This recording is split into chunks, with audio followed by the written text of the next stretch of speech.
Hello students, class 10-এ physics পোর্শনের একটা chapter আছে current electricity. আজকে আমরা সেই ইলেকট্রিসিটি চ্যাপ্টারটাই শুরু করছি।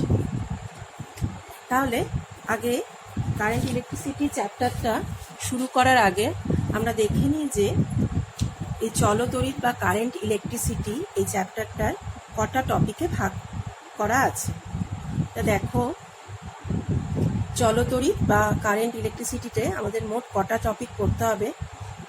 প্রথম টপিক হচ্ছে আমাদের জানতে হবে কুলম্বস ল এবং পোটেনশিয়াল ডিফারেন্স, মানে বিভব পার্থক্য, তড়িৎ বিভব, ইএমএফ, এগুলো সম্বন্ধে জানতে হবে। দ্বিতীয় হচ্ছে রেজিস্ট্যান্স বা রোধ। 3 নম্বর হচ্ছে effect of electric current and electric power. এটার অর্থ হচ্ছে তড়িৎ প্রবাহের তাপীয় ফল। একটা কন্ডাক্টরের মধ্য দিয়ে যদি তড়িৎ চলে তাহলে সেটার কি তাপীয় ফল হয় এবং তড়িৎ ক্ষমতা কাকে বলে। নেক্সট হচ্ছে 4 নম্বর হচ্ছে ইলেকট্রিক। 4 নম্বর হচ্ছে ইলেকট্রোম্যাগনেট মানে তড়িৎ চুম্বক, এবং 5 নম্বর হচ্ছে তড়িৎ চুম্বকীয় আবেশ বা ম্যাগনেটিক ইন্ডাকশন, ইলেকট্রোম্যাগনেটিক ইন্ডাকশন, এবং 6 নম্বর হচ্ছে জেনারেটর এবং হাউসহোল্ড অ্যাপ্লায়েন্স। মানে এই যে তড়িৎ ইলেকট্রিসিটি সম্বন্ধে আমরা জানবো, সেখান থেকে আমাদের শুধু জানতে হবে জেনারেটর এবং বৈদ্যুতিক সরঞ্জামে কিভাবে তড়িৎ ইলেকট্রিসিটি কাজ করছে। এই হচ্ছে আমাদের চলতড়িতের টপিকগুলো। এবং মাধ্যমিক পরীক্ষায় চলতড়িৎ একটা ইম্পর্টেন্ট চ্যাপ্টার ফিজিক্সে, এটা কখনোই বাদ দেওয়া যাবে না। যারা ভবিষ্যতে সায়েন্স নিয়ে পড়বে তাদের তো লাগবেই, এবং মাধ্যমিকে নম্বর স্কোর করার জন্য এটা একটা ভালো চ্যাপ্টার। দেখো এবার নাম্বারের স্কোরটা কীরকম আছে। এখানে টোটাল আমাদের 12 নাম্বার হচ্ছে এখানে আছে। টোটাল আমার 12 নাম্বার এইখান থেকে, এই চ্যাপ্টার থেকে আসছে। কোথায় কোথায় আছে আমরা জানি প্রত্যেকেই, যে মাধ্যমিকের 4টে গ্রুপ আছে, এ বি সি ডি, এবং এমসিকিউ যে গ্রুপটা সেটাতে 1 নম্বর করে, এখান থেকে 2টো প্রশ্ন আসছে, তাই টোটাল 2, এবং ভেরি শর্ট অ্যান্সার যেটা বি গ্রুপ, যেখানে 1 নম্বরের মার্কসের প্রশ্ন, যেখানে 2টো প্রশ্ন আছে মানে 2, এবং শর্ট অ্যান্সার যেটার মার্কস 2, সেখানে একটা প্রশ্ন থাকছে 2, তার মানে টোটাল 2, এবং লং অ্যান্সার যেটার মার্কস হচ্ছে 3, সেখানে হচ্ছে 2টো প্রশ্ন থাকছে, তার মানে 6টা। দেখছো যে এই চ্যাপ্টারটা এতটাই ইম্পর্টেন্ট যে কোনো গ্রুপটাই বাদ যাচ্ছে না, প্রত্যেকটা গ্রুপেই এখান থেকে কোশ্চেন আসছে, কারণ এই ইলেকট্রিক কারেন্টটা আমাদের জানতেই হবে। এবং টোটাল আমাদের মোট 12 নাম্বার আমাদের এখান থেকে আসছে। তাহলে এবার আমরা শুরু করি চলতড়িৎ। ফার্স্ট আমরা দেখব কুলম্বস ল, মানে টপিক 1-এ যেগুলো আছে সেগুলো আমরা দেখব।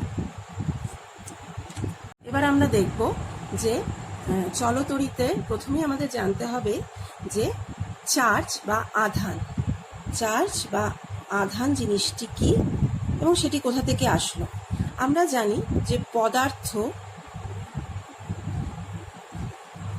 বস্তু তৈরি হয় পদার্থ দিয়ে, এবং পদার্থ মধ্যে থাকে হচ্ছে পরমাণু, এটা আমরা জানি। এবং পরমাণুর মধ্যে আরও ফান্ডামেন্টাল 3টা কণা থাকে আমরা জানি, সেটা হচ্ছে ইলেকট্রন, প্রোটন এবং নিউট্রন। এই 3টে ফান্ডামেন্টাল কণা থাকে। তাহলে ভরের মতন পরমাণুর এই ইলেকট্রন, প্রোটন, নিউট্রন এগুলো কিন্তু স্বকীয় ধর্ম, এবং প্রত্যেকটা পদার্থের মধ্যে এই 3টে ফান্ডামেন্টাল কণা থাকবে। তাহলে এবং প্রত্যেকটা পদার্থের মধ্যে যেহেতু এটা থাকবেই, এবং আমরা জানি যে এই ইলেকট্রন এবং প্রোটন এই দুটোর কিন্তু চার্জ আছে, এই দুটো কণার কিন্তু চার্জ আছে। যেরকম ইলেকট্রনের চার্জ হচ্ছে 1.6 × 10⁻⁻19 কুলম।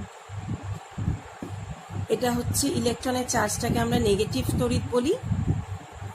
এবং প্রোটনের ঠিক একই রকম চার্জ বিপরীতধর্মী, সেটাও হচ্ছে 1.6 × 10⁻⁻19 কুলম, যেটা পজিটিভ বলছি, মানে দুটোর ডিরেকশন বা দুটো আলাদা বোঝার জন্য একটাকে ইলেকট্রনের যে আধান সেটা হচ্ছে এত পরিমাণ এবং প্রোটনের যে আধান সেটাও সমপরিমাণ। এবং আমরা জানি যে পদার্থের মধ্যে কি হয়, নাম্বার অফ প্রোটনস মানে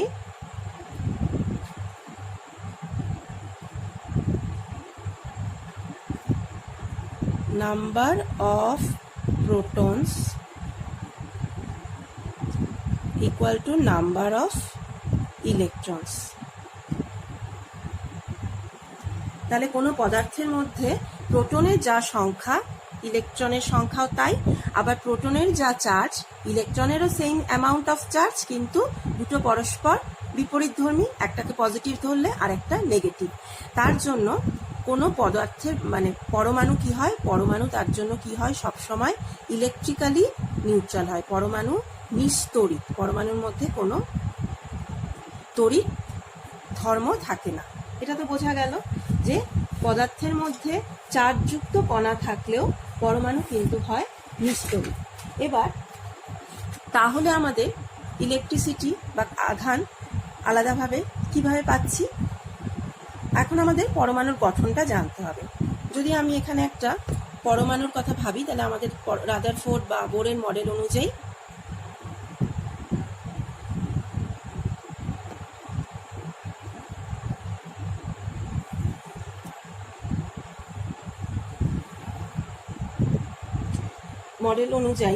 আমরা জানি যে পরমাণুর একদম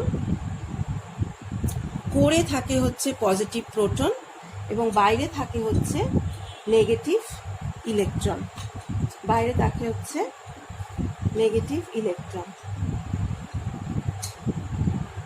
এখানে আমি ইলেকট্রনগুলো দেখাচ্ছি।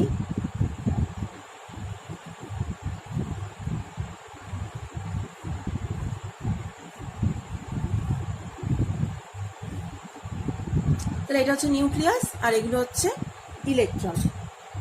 এবার দেখো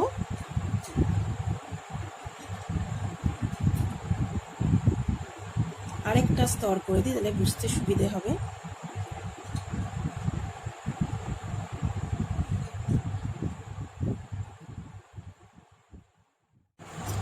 এবার আমরা দেখি যে পরমাণুর গঠনটা রাদারফোর্ড বা বোরের মডেল অনুযায়ী হচ্ছে তার কেন্দ্রে একটা নিউক্লিয়াস থাকবে এবং তার চারপাশে ইলেকট্রনগুলো ঘুরতে থাকবে। তাহলে এখানে হচ্ছে দেখো যে কাছে ইলেকট্রনগুলো আছে আবার দূরেও ইলেকট্রনগুলো আছে। কাছের ইলেকট্রনগুলো যেহেতু প্রোটনের দ্বারা খুব শক্তভাবে এখানে আটকে আছে, তাই এদেরকে সহজে বের করা যাবে না। কিন্তু যত দূরে যাবে নিউক্লিয়াস থেকে তত সেটা আলগা হয়ে যাবে।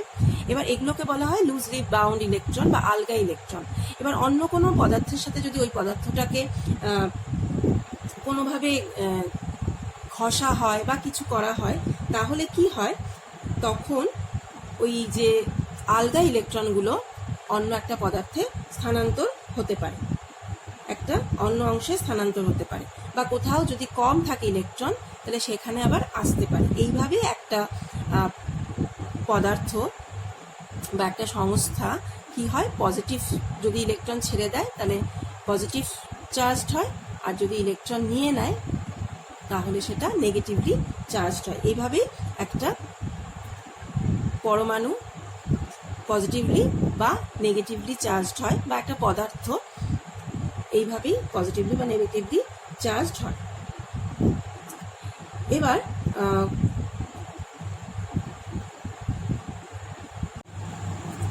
এবার একটা বস্তুর মধ্যে বা আহিত বস্তু বললে ভালো হয়, একটা আহিত বস্তুর মধ্যে কত পরিমাণ তড়িৎ থাকতে পারে, একটা আহিত বস্তুর মধ্যে তড়িতের পরিমাণ কত হতে পারে, সেটা সবসময় হবে যে ইলেকট্রনের যা চার্জ তার পূর্ণ গুণিতক, ইলেকট্রনের আধানের পূর্ণ গুণিতক।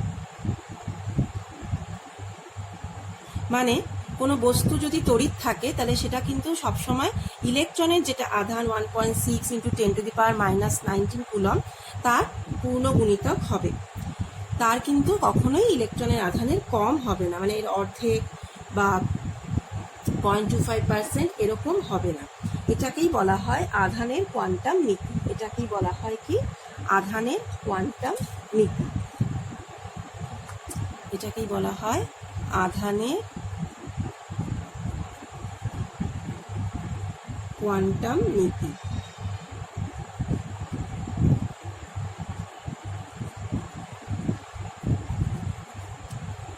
এটাকে যদি আমরা লিখতে যাই ম্যাথামেটিক্যালি, তাহলে সেটা হবে হচ্ছে কোনো বস্তুর মধ্যে মোট আধান হচ্ছে কিউ, এবং সেটা হবে প্লাস বা মাইনাস দুটোর ক্ষেত্রেই এক, এন ইন্টু ই। তাহলে এনটা হচ্ছে একটা পূর্ণ সংখ্যা, যেটা তার মানে ই এর মান কিন্তু কখনোই ভগ্নাংশ হবে না। এন হচ্ছে একটা পূর্ণ সংখ্যা, ই হচ্ছে ইলেকট্রনের আধান, আর মোট আধান যদি কিউ হয় তাহলে সেটা হচ্ছে সবসময় ইলেকট্রন আধানের পূর্ণ গুণিতক। এটাকেই বলা হচ্ছে আধানের কোয়ান্টাম নীতি। এবার আমরা দেখব কুলম্বের সূত্র, যেটা টপিক 1-এ পড়ছে। আমরা যে তড়িৎ আধান দেখলাম যে কি করে পজিটিভ কোনো বস্তু পজিটিভ তড়িতায়িত হচ্ছে বা কোনো বস্তু নেগেটিভ তড়িতায়িত হচ্ছে। তড়িৎ আধানের ধর্মাবলী অনুযায়ী যদি বিপরীতধর্মী তড়িতাদান হয় তাহলে তারা পরস্পরকে আকর্ষণ করে, এবং যদি সমধর্মী তড়িতাদান হয় তাহলে তারা পরস্পরকে বিকর্ষণ করে। তাহলে বিপরীতধর্মী তড়িতাদান পরস্পরকে আকর্ষণ করে, সমধর্মী হলে পরস্পরকে বিকর্ষণ করে। এটা হচ্ছে তড়িৎ আধানের ধর্মাবলী। এই অনুযায়ী কুলম্বের সূত্রটি বলছে যে ধরো দুটো স্থির বিন্দু আধান আছে।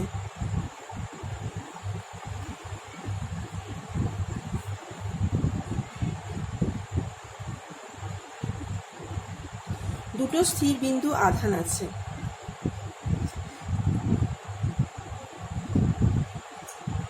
এদের মধ্যে আধান যখনই থাকছে, সেটা পজিটিভ হোক বা নেগেটিভ হোক, এদের মধ্যে একটা বল ক্রিয়া করবে। যদি একই হয় আধান তাহলে সেটা হচ্ছে বিকর্ষণ, আর যদি আলাদা হয় তাহলে সেটা হচ্ছে আকর্ষণ।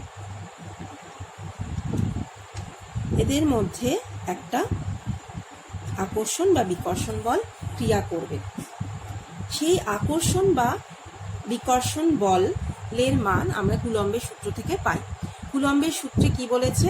দুটি স্থির বিন্দু আধানের মধ্যে ক্রিয়াশীল আকর্ষণ বা বিকর্ষণ বল আধান দুটির মানের গুণফলের সমানুপাতিক এবং তাদের দূরত্বের বর্গের ব্যস্তানুপাতিক।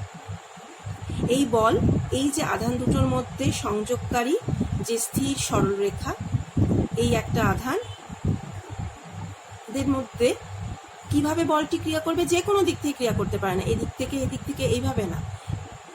তাদের মধ্যে যে স্থির সরলরৈখিক দূরত্ব, সেইখানেই বলটি ক্রিয়া করবে। তাদের মধ্যে যে স্থির সরলরৈখিক দূরত্ব, সেক্ষেত্রে বলটি ক্রিয়া করবে।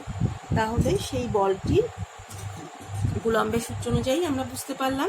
এবার আমরা ডিটারমাইন করি যে কিভাবে বলটির মান কিরকম হবে। তাহলে গাণিতিক ব্যাখ্যা হচ্ছে, ধরো এটা হচ্ছে একটা আধান Q1 আর এটা হচ্ছে একটা আধান Q2, এবং তাদের মধ্যে দূরত্ব কত? তাদের মধ্যে দূরত্ব ধরি হচ্ছে R। তাহলে তাদের মধ্যে আকর্ষণ বা বিকর্ষণ বল F সমানুপাতিক কি বলেছে? তাদের আধান দুটির গুণফলের সমান এবং তাদের দূরত্বের বর্গের ব্যস্তানুপাতিক। ঠিক আছে? Q1 Q2 ধ্রুবক এবং R হচ্ছে তাদের দূরত্ব।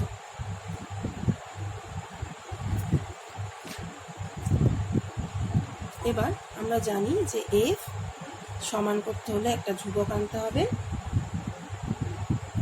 K into Q1 Q2 by R। এই কে বলা হয় সমানুপাতিক ধ্রুবক বা স্থির তড়িৎ বল ধ্রুবক। স্থির তড়িৎ বল ধ্রুবক।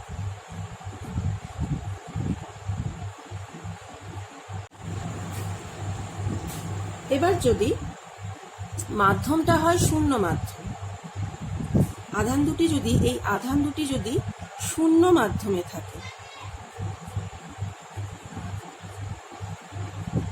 তবে এই যে কেটা, এই কে এর মান হয় স্থির তড়িৎ ধ্রুবক, এর মান হয় হচ্ছে 1, এবং সিজিএস পদ্ধতিতে কে এর মান হয় 1। তাহলে সুতরাং এফ ইজিক্যাল টু কি লেখা যায়? এফ ইজিক্যাল টু লেখা যায় Q1 to Q2 by R square. কারণ সিজিএস পদ্ধতিতে কে এর মান হচ্ছে, সিজিএস পদ্ধতিতে কে ইজিক্যাল টু 1।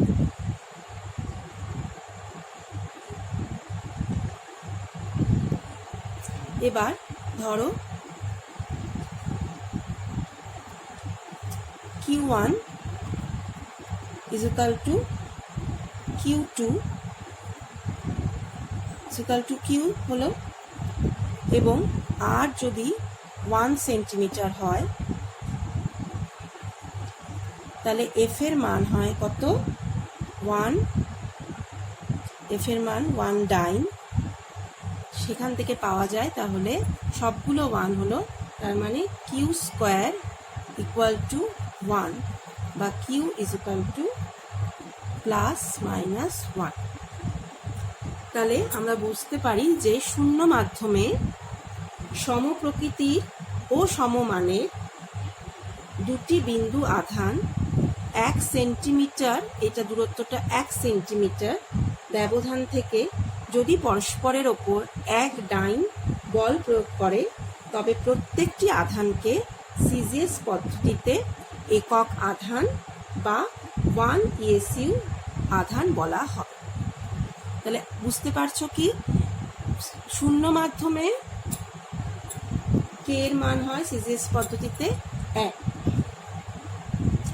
এবার আমরা যদি Q1 Q2 মানে দুটোকে সমতড়িৎ ধরে নিলাম, তাই কিউ লিখলাম, এবং তাদের মধ্যে দূরত্বটাকে রাখলাম 1 সেন্টিমিটার, এবং তাদের মধ্যে বল প্রয়োগ হয় যদি 1 ডাইন, তাহলে এফটাকে আমরা 1 করলাম, তাহলে আমাদের প্রত্যেকটি আধানের মান যা হবে সেটাকেই বলা হচ্ছে একক আধান বা 1 ESU আধান, এটাকেই বলা হচ্ছে 1 ESU, ইলেকট্রোস্ট্যাটিক ইউনিট আধান বা স্ট্যাট কুলম্ব। এটা হচ্ছে সিজিএস পদ্ধতিতে আমরা যদি আধানের মান বের করতে যাই।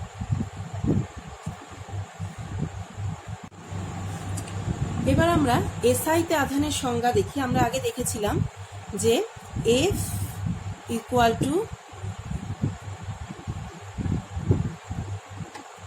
কে into Q1 Q2 by R square.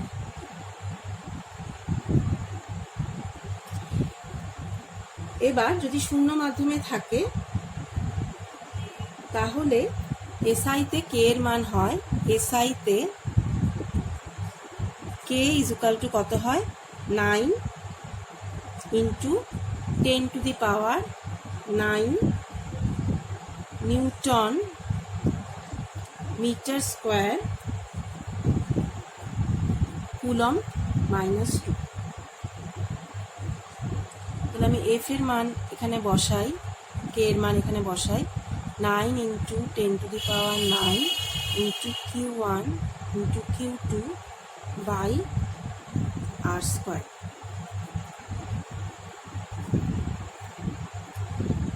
আবার Q1 Q2 is equal two Q ধরলাম, আর এক্ষেত্রে হবে হচ্ছে এসআই যেহেতু 1 মিটার, এফ এর মান কত? 9 into 10 to the power 9 newton. তাহলে সেক্ষেত্রে যদি এগুলো মান বসিয়ে দিই তাহলে Q square is equal to 1 বা Q is equal to plus minus 1। অর্থাৎ শূন্য স্থানে সমপ্রকৃতির ও সমমানের দুটি বিন্দু আধান যদি 1 মিটার দূরত্বে থাকে, দুটো বিন্দু আধান 1 মিটার দূরত্বে থাকে এবং পরস্পরের ওপর এই 9 into 10 to the power 9 Newton বিকর্ষণ বল প্রয়োগ করে, তাহলে প্রত্যেকটি এসআই আধান প্রত্যেকটি আধানকে এসআইতে একক আধান বা এটাকেই বলা হয় 1 কুলম্ব। ঠিক আছে, তাহলে সিজিএস কে বলা হয় একক আধানকে বলা হয় 1 ইএসইউ, যেটা কিভাবে বের করলে আমরা দেখলাম। এবং শূন্য মাধ্যমে আমাদের যদি আধান দুটোকে একই রকম ধরে নিই এবং তাদের কে এর মান তখন বেরোচ্ছে 9 × 10⁹ এবং বলের মান বেরোচ্ছে কত, এত নিউটন, তাহলে আমাদের যে আধানের মান পাবো দুটো সমান আধান, সেটা হচ্ছে 1 কুলম্ব। তাহলে এই হচ্ছে আধানের সংজ্ঞা আমরা পেলাম। এবার আমরা প্রবাহী তড়িৎ বা চলতড়িৎ ব্যাপারটা কি সেটা বোঝার চেষ্টা করি। এতক্ষণ আমরা তড়িৎ আধান সম্বন্ধে জানলাম, বা চলতড়িৎ ব্যাপারটা কি সেটা বোঝার চেষ্টা করি। এবার দেখো, প্রবাহী বা চল মানে মধ্যে একটা স্রোত, যেরকম একটা নদীর মধ্যে দিয়ে জল প্রবাহিত হচ্ছে, তাহলে সেটা জলের একটা স্রোত, সেখানে জল কণাগুলো এগিয়ে যাচ্ছে, প্রবাহী বা স্রোত। সেরকম বায়ু প্রবাহে কি হচ্ছে, যখন বায়ু প্রবাহ হয় তখন সেখানে বায়ুর কণা মানে অক্সিজেন, হাইড্রোজেন, নাইট্রোজেন যা যা আছে সেগুলো এগিয়ে যাচ্ছে। তাহলে এখানে বুঝতে পারছি আমরা যে প্রবাহী মানে চলমান কিছু মানেই হচ্ছে তার সাথে একটা, যে সেই ধরো নদীর মধ্যে খুব জোরে জল, যদি উপর থেকে ঝর্ণা দিয়ে জল পড়ে নদী, সেই নদীতে আমরা কি বলি, নদীটার কারেন্ট আছে। তার মধ্যে প্রবাহীর সাথে কোনো না কোনোভাবে কারেন্টের একটা সম্পর্ক আছে। যখনই কিছু প্রবাহিত হয় তখন সেটা সামনের দিকে এগিয়ে চলে এবং সেখানে তার সাথে একটা কারেন্টের সম্পর্ক আছে। একটা জুতো যদি ফেলে দিই নদীর মধ্যে, তাহলে সেটা কিন্তু এক জায়গায় থাকবে না, সেটা সামনের দিকে এগিয়ে যাবে। ঠিক সেরকমভাবেই তোমরা দেখো যে ধরো সাইকেলের যে প্যাডেলগুলো আছে, আমাদের দুটো প্যাডেল আমাদের এইভাবে পুলের মাধ্যমে লাগানো থাকে, দুটো প্যাডেল, এবং এর মধ্যে ছোট ছোট বল থাকে।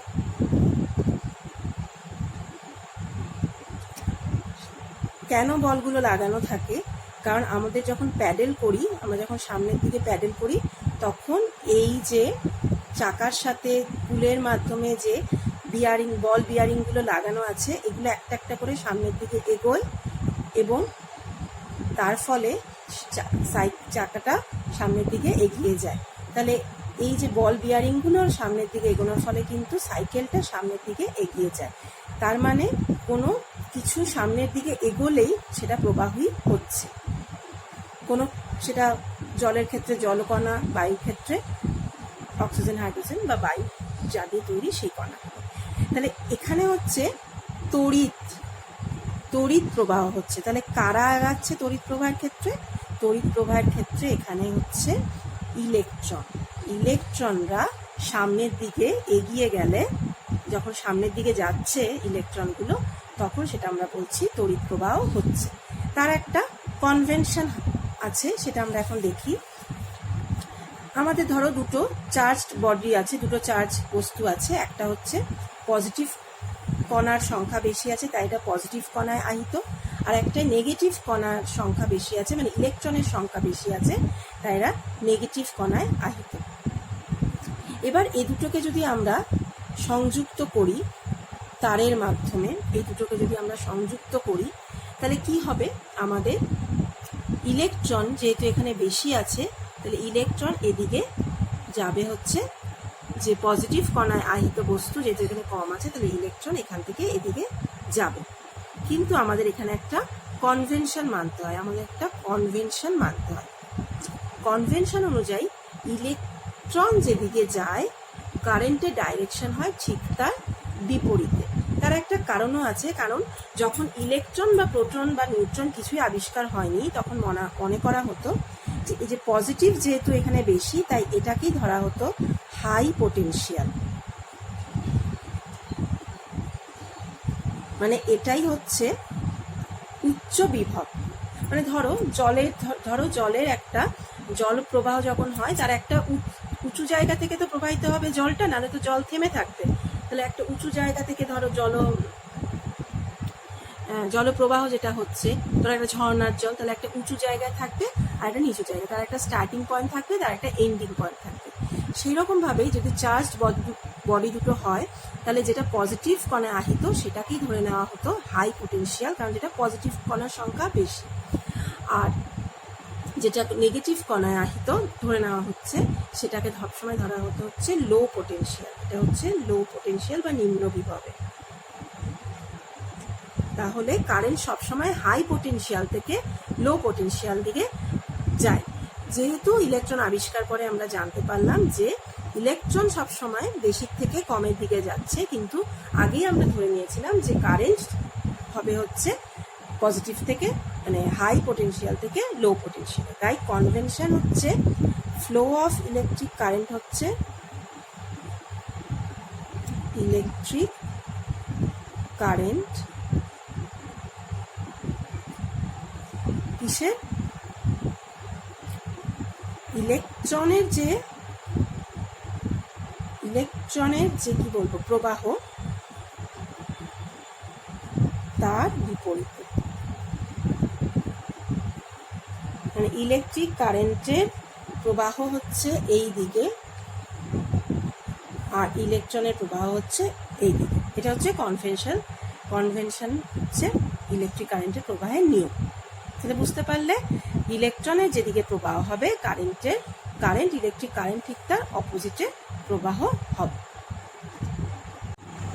এবার আমরা যতটুকু পড়লাম তার থেকে তোমরা কতটুকু বুঝতে পেরেছো তার জন্য আমরা একটা টেস্ট ইয়োরসেলফ কোশ্চেন রাখছি, যেটা দেখো বুঝতে পারছো যে বায়ুতে দুটি বিন্দু আধান আছে 25 ESU ও 12 ESU, এরা পরস্পর থেকে 5 সেন্টিমিটার দূরে অবস্থিত। আধান দুটির মধ্যে ক্রিয়াশীল বল নির্ণয় করো। তাহলে বুঝতেই পারছো যে এটা কুলম্বস ল অনুযায়ী হবে। মানগুলো পুট করলেই, যদি এককগুলো সব একই ইউনিটে থাকে তাহলে পুট করলে আমরা উত্তরটা পেয়ে যাব। তাহলে তোমরা নিজেরা এটা চেষ্টা করবে। উত্তর আমি দিয়ে দিয়েছি। 2 নম্বর হচ্ছে একটু অন্য রকমের দিলাম, যে দুটি বিন্দু আধানকে এটা হচ্ছে আর ব্যবধানে রাখলে পারস্পরিক বল হয় কত, F। এটা কিন্তু F1 না, এটা হচ্ছে F। তাহলে ব্যবধান কত হলে বলের মান হবে হচ্ছে F/2। তাহলে এটা তোমরা বের করবে। এটার হচ্ছে অ্যান্সারটাও দেওয়া আছে √2R।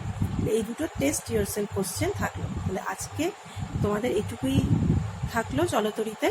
নেক্সট দিন আমরা পরবর্তী টপিকগুলো নিয়ে আলোচনা করব। Thank you.